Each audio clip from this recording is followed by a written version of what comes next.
decía Pablo, el hombre interior se renueva y se fortalece todos los días. Y estas experiencias de lucha en busca de la conquista son las que van templando tu espíritu, tu carácter, porque después van a venir nuevos desafíos, nuevas luchas, nuevas oposiciones, y en la medida que se va templando tu espíritu, también vas a tener mayores oportunidades y posibilidades en los objetivos que vas cumpliendo. Ustedes conocen al cantante Ricardo Montaner. Él da testimonio de haber recibido al Señor. Incluso hasta ahora en los recitales, todo por la gente. Entonces, una hermana me regaló un libro de él, Lo que no digo cantando. No sé si ustedes leyeron ese libro. Se los recomiendo. Lo que no digo cantando. Y es un libro que testifica qué fue lo que le pasó a él, cómo recibió a Cristo, e incluso termina el libro diciendo: si usted quiere recibir a Jesús como Señor y Salvador, haga esta oración que aparece acá en el libro. O sea, es un testimonio tremendo. Y en un momento dice de ese libro: aprendí que no siempre lo que siembras puedes pretender cosecharlo de inmediato. Él está hablando de luchas personales que tuvo, todos los seres humanos las tenemos. Algún día eso que sembraste te dará fruto.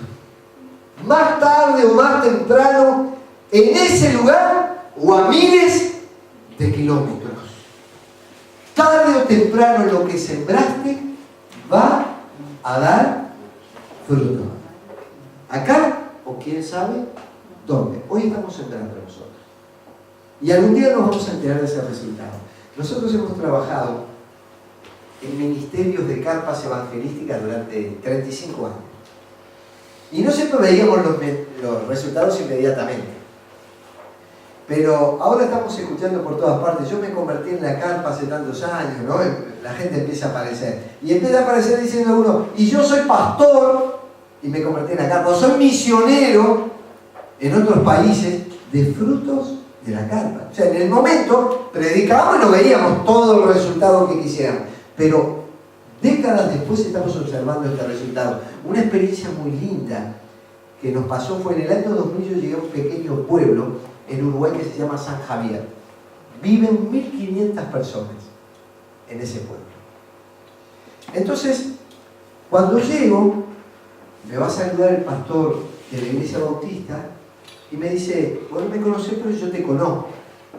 Y bueno, yo pensé, digo, al ver los programas de televisión y todo lo demás, que llegué a esos lugares, me conocía. Dice: no, dice, mirá lo que pasó. En el año 1983, vos habías ido con 60 jóvenes a la ciudad de Fraiventos. Y yo era estudiante en ese tiempo del seminario, y los jóvenes bautistas me pidieron que movilice a la juventud para hacer unas campañas en aquel lugar. Y eran los años de la dictadura. Me acuerdo que era un 25 de agosto, un desfile militar tremendo en una fecha patria. Dice: y cuando vos salías con los jóvenes por las plazas, con en aquel tiempo con un acordeón, íbamos por la calle, una trompeta, nos paramos a predicar en todos lados, ¿no? Entonces, dice, me pusieron a seguirte. Y él lo que había hecho era, llevaba una Biblia grande que estaba recortada y adentro llevaba un grabador. Entonces, a donde iba ese muchacho joven que hacía ruido por todos lados, era yo, había que seguirlo y escuchar lo que decía, porque se movilizaba gente. Y de noche hacemos concentraciones en un gimnasio y venían cientos de personas. Dice, escuchando. La última noche, cuando se hizo el llamado, pasé al frente. Y con mi Biblia recortada, se me cae y saltó el grabador de adentro. Dice, pero ahí recibí a Cristo. Y hoy soy pastor de la iglesia bautista en este pueblo, ¿no? Entonces, más tarde o más temprano, aquello que en algún lugar sembraste va a dar resultado. Y ese pastor hoy está dando fruto en ese pequeño pueblo o en los lugares donde Dios lo lleve. Hermano, nunca te desalientes. Lo que hoy estás sembrando, quizás hoy no estás viendo el resultado, pero en algún punto, o quizás en la eternidad, vas a recoger ese fruto de lo que sembraste. Siempre cuento el testimonio de mi abuela. Mi abuela, a los 5 años, vio cómo asesinaban a su padre y a su madre. Un genocidio, el que perpetraron los turcos contra los armenios. Mi abuela fue a parar a un orfanato de misioneros ingleses. Esos misioneros le enseñaron a mi abuela la palabra de Dios. Le enseñaron higiene, le enseñaron a coser, todas las cosas. Eran 2 misioneras. Mi abuela siempre lo contaba. Y le enseñaron la palabra de Dios. A los 15 años salió del orfanato, se casó y llegó a Sudamérica.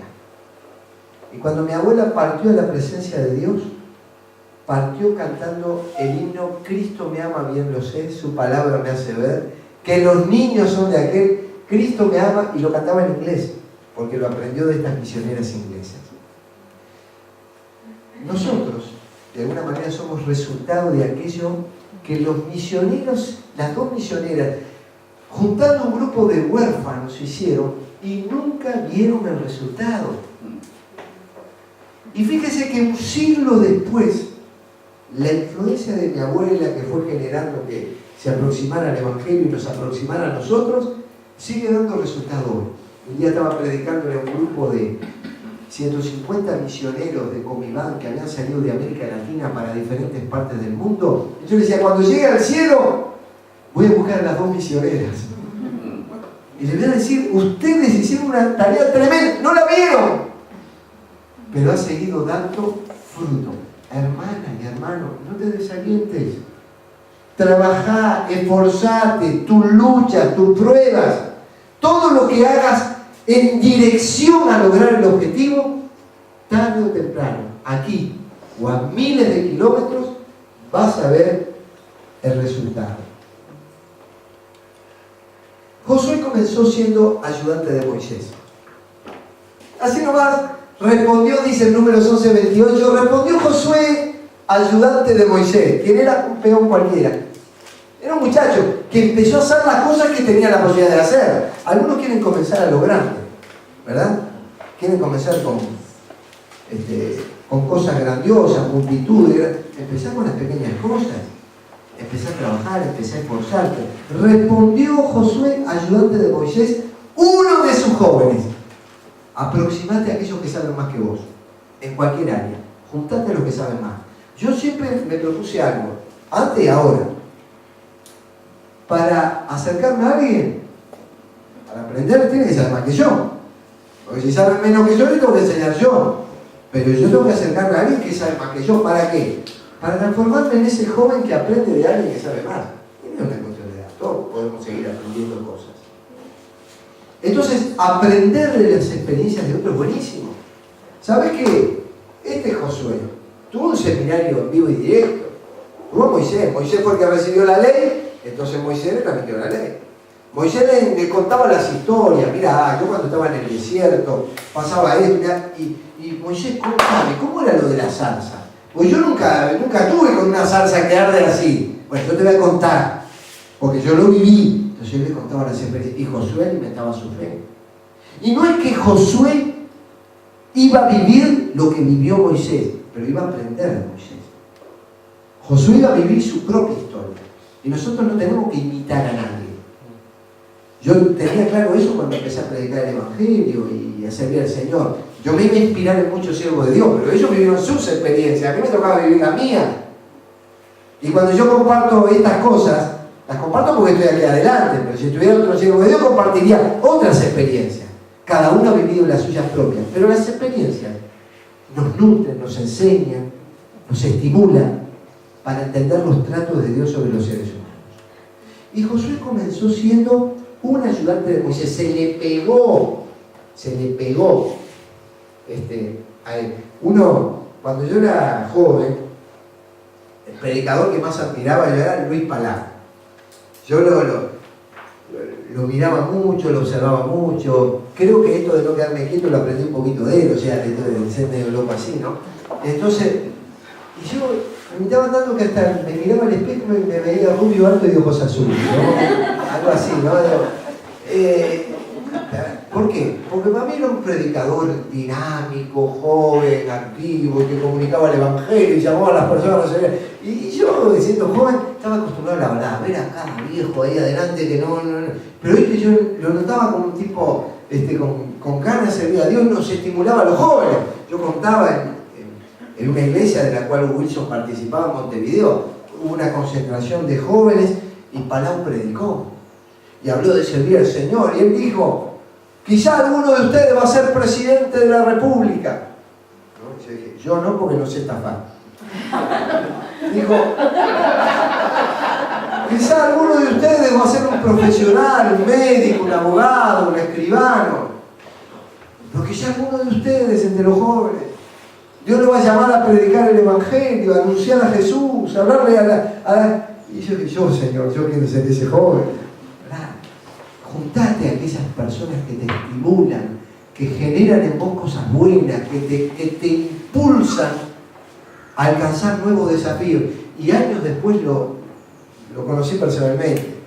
Y tuve la oportunidad de sentarme con él así a hablar y le contaba todas estas historias, ¿no? Y lo que él generó en algunos jóvenes, como en mi caso, ¿verdad? De impulsarnos, de alentarnos, de animarnos a buscar nuevos planes. Y él hablaba de tener sueños, y sueñen para Dios, y avancen para Dios, y Dios los va a ayudar a conquistar. Hermano, no te quedes, juntate con soñadores, juntate con aquellos que estimulan, juntate con aquellos que permiten que Dios los desafíe.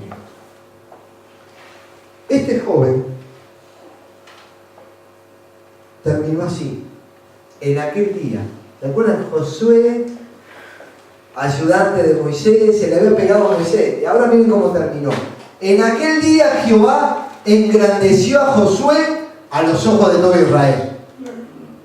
El joven que había ido en búsqueda de Dios, de hombres de Dios, de personas que inspiraban, el hombre que se esforzó, el hombre que trabajó, el hombre que aceptó los desafíos, ahora en aquel día Jehová engrandeció a Josué a los ojos de todo Israel. Pero miren lo que pasó con Caleb. Miren lo que pasó con Caleb. Con Caleb también tenía un buen espíritu, ¿se acuerdan? Porque estamos hablando de Josué. Pero Caleb llegó a los 85 años. ¿Cómo se es a los 85 años? Diga la verdad.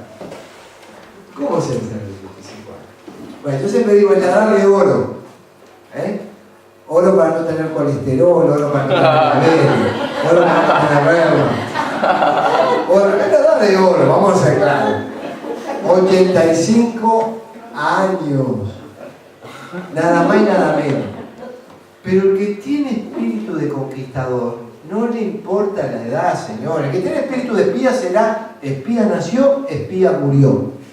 Pero el que tiene espíritu de conquistador, conquistador nació, conquistador se va a morir. Y dice: ya tengo 85 años, pero todavía estoy tan fuerte como cuando Moisés me mandó a explorar la tierra. Mentira. Que me perdone, Caleb. Caleb, que me perdone. A los 85 años va a estar tan fuerte como... No, pero él sentía eso. Porque, ¿se acuerdan? El tema no es del hombre exterior que se desgasta, sino es un tema del corazón, es un tema de adentro. Entonces, él sentía esa fortaleza interior que lo impulsaba, ese ánimo. Y estoy tan fuerte interiormente y con tantas ganas, como decimos en Uruguay, con tanta polenta, con tanto deseo, con tanto ánimo, dice: dame este monte del cual habló Jehová aquel día. Le pidió: dame un monte más, un monte más. No te pido toda la tierra, dame un monte más. Ya tengo 85 años, pero yo igual quiero un monte más, algo más. Quiero seguir avanzando. No quiero jubilarme y sentarme abajo de una parra a tomar mate en la sombrita del verano. Yo quiero un monte más. Quiero ir para adelante. Es verdad que no voy a poder ya conquistar, pero aunque sea, Señor, un monte. Ese monte que él pidió, hasta el día de hoy le pertenece a los israelitas. Hasta el día de hoy. Dame un monte más. Pedile a Dios un monte más. Yo a veces reviso mi vida y digo, la gracia de Dios me permitió avanzar en el nombre del Señor en determinadas cosas, a ir logrando objetivos. Y digo, bueno, hay que contarlo como un testimonio. Pero acá está, no Señor, un monte más. Un monte más. ¿Cuál será el nuevo monte? ¿Cuál será el nuevo monte? Y Dios te va imponiendo montes para conquistar. No te quedes, hermano, no te quedes, iglesia. Hay nuevos horizontes. Yo veo a todos esos niños ahí afuera jugando y digo, ¿qué futuro bárbaro tiene esta iglesia? Esos niños en el futuro estarán siendo los que dirigen, los que tocan los instrumentos, los que cantan, los que predican, los pastores. Allí hay un potencial tremendo. Allí van a haber misioneros que van a salir desde esta iglesia a otras partes del mundo. Quizá alguno de ellos enviado a Uruguay a bendecir, como en la antigüedad desde Suecia fue bendecido en Uruguay. Bueno, quizá algunos de esos chicos que juegan y corren y andan y reciben lecciones, algunos de ellos serán un misionero para América Latina. Y la iglesia se va preparando y la iglesia se va gestando. Hoy hagamos lo que nos corresponde hacer y el Señor nos va a ayudar a avanzar. Yo quiero terminar de nuevo con la canción de Jesús al Gran Romero. Después de lo que escuchamos, todavía esta canción vuelve a tener un nuevo significado. Pero dame este monte. Y no habrá gigante que me haga dudar. Señor, yo quiero avanzar. Y mientras la cantamos, mientras la escuchamos, no tengas miedo de decirle, Señor, yo necesito una renovación de metas, de objetivos, de planes, de proyectos. Señor, me he quedado estancado, me he dejado llevar por las circunstancias, me he dejado llevar por el determinismo del mapa histórico y no por el mapa que tú me pones delante. Señor, he visto los gigantes y no tengo fuerzas para luchar. Señor, ayúdame a tener otro espíritu en esta mañana. Dame otro nuevo monte. Señor, tengo 85 años, pero estoy tan fuerte, quiero estar fuerte como estuve antes. Dame otro monte, Señor, dame otro monte, dame otro nuevo. Y pedirle a Dios que te lo confirme en el corazón. Y luego vamos a orar. Luego vamos a orar. Animándonos a más. Animándonos a crecer. Animándonos a creerle a Dios. Para que ahora o en algún lugar distante a miles de kilómetros, un día podamos ver el resultado. Vamos a volver a escuchar la canción. Mientras oramos cada uno de nosotros allí, permitimos que Dios obre en nosotros, nos toque,